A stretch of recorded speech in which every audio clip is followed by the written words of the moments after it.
Hello everyone, this is video number 7 of color reductive relief printing from home. I needed to show you this video as the last one because I had carved out that second block that I printed, or that I'm ready to print now, and I wanted to show you how your second color is going to go on. You don't have to worry about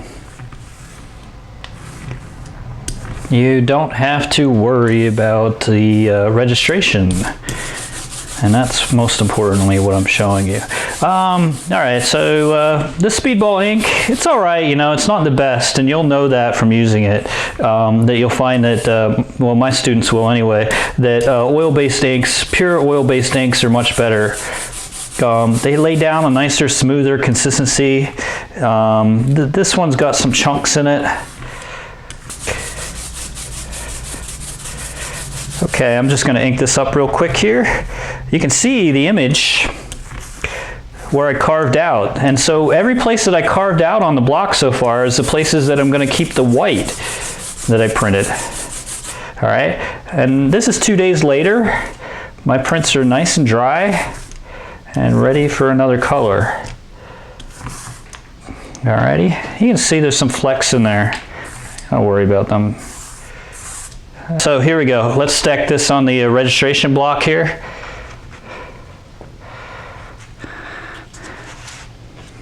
Just like this.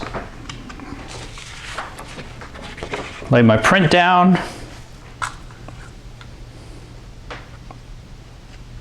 Find that hole. There's hole number 1. Hole number 2. All right. Once I apply a little pressure with my hands to it, it'll stick fine to the block. It'll stick fine to the block, the paper will. All right, so I'll do that. And we'll take the wooden spoon to the back of it.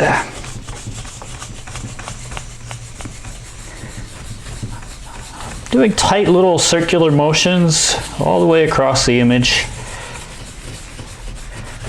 Trying to get every little place.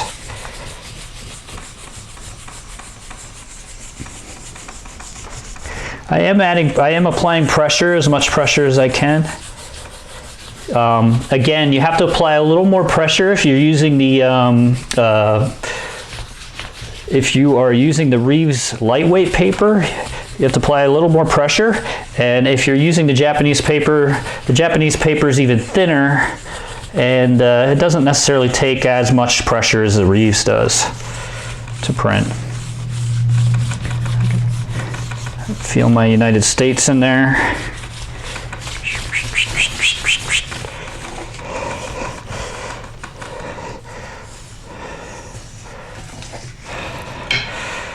Let's see how we're doing here.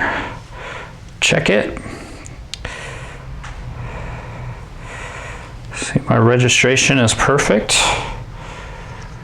Slide this out, take the pins out on that side, check from this side too before you peel it up all the way.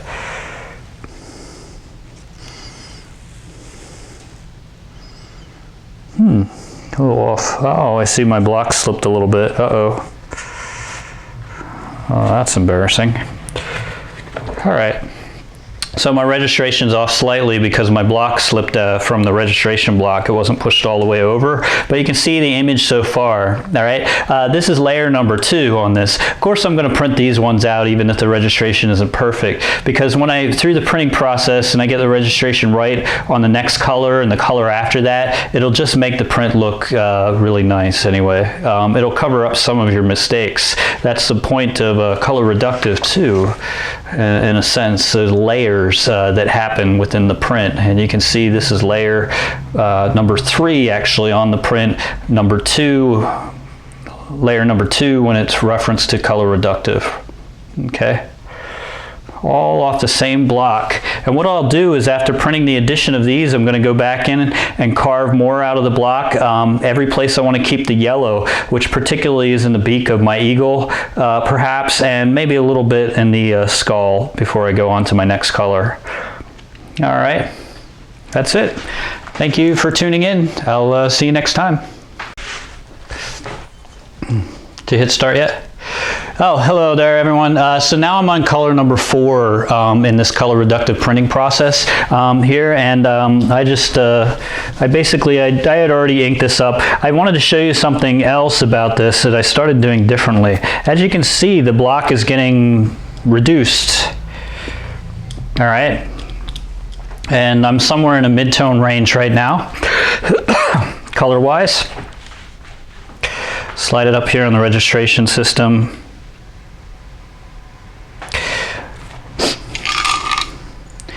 My pins.